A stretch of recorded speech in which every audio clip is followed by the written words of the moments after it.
তোমার জন্য। এই দেখো আমার ভাই চলে এসেছে। আয় বস। আর এই যে এটা মিট মাই গার্লফ্রেন্ড মেঘা।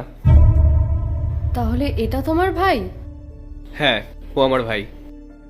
কি রে, তুই আজকে বললি তুই তোর গার্লফ্রেন্ডের সঙ্গে দেখা করতে যাবি, যাসনি?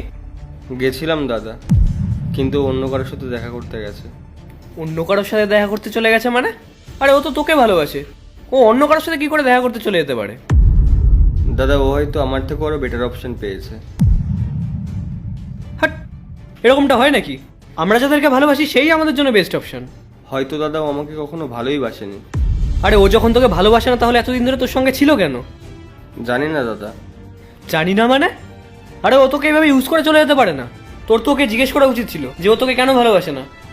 আর একটা কথা মাথায় রাখ, ওই মেয়েটা যখন একজনের হতে পারেনি তাহলে ও কখনো কারোর হতে পারবে না।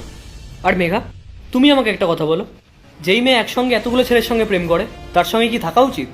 হ্যাঁ, না। এই, তুই আমাকে ওই মেয়েটার কাছে নিয়ে চল তো, আমি ওর সঙ্গে আজকেই কথা বলবো। দাদা প্লিজ, এখন আর ওই মেয়ের সাথে কথা বলে কোনো লাভ হবে না। দাদা তুই ছাড় না, ও যখন অন্য কারোর সাথে খুশি আছে তখন থাক। এইভাবে কি করে ছেড়ে দিতে পারি? আরে তুই ওই মেয়েটাকে ভালোবাসতিস, আর তুই কত কিছুই না করেছিস ওর জন্য। দাদা হতে পারে ওই ছেলে আমার থেকে বেশি ভালোবাসে ওকে। আরে তুই তো মেয়েটাকে এখনো ভালোবাসিস, আর তাছাড়া তো এখানে ওই মেয়েটার কথা বলা হচ্ছে, ওই ছেলেটার কথা তো না। আরে ছাড়ো না, ওই মেয়েটা হয়তো অন্য কারোর সাথে হ্যাপি আছে। আরে এভাবে কি করে ছেড়ে দেবো?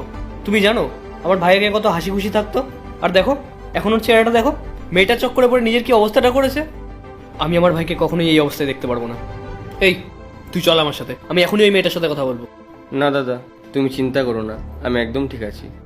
আচ্ছা একটা কাজ কর, আমাকে ওই মেয়েটার ফটো দেখা। ফটো? না দাদা, ফটো তো আমার কাছে নেই। ফটো নেই মানে? আরে তুই তো আমাকে বলেছিলিস যখন আমরা দেখা করবো তুই আমাকে ওর ফটো দেখাবি, তাহলে এখন দেখা না ফটো।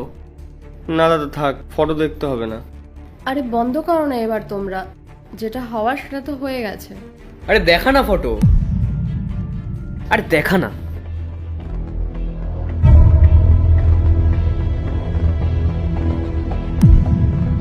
এটা আমি কি করতে যাচ্ছিলাম?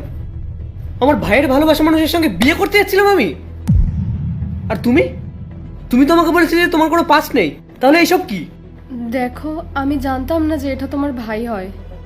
আচ্ছা, তুমি জানতে না যে ও আমার ভাই হয়, জানলে পরে কি অন্য কাউকে খুঁজতে? না, এরকম কিছু না। একটা কথা বলো তো, তুমি কি আমার ভাইকে ভালোবাসো? পার্ট 2 দেখতে সাবস্ক্রাইব করো ভেলকু 78M।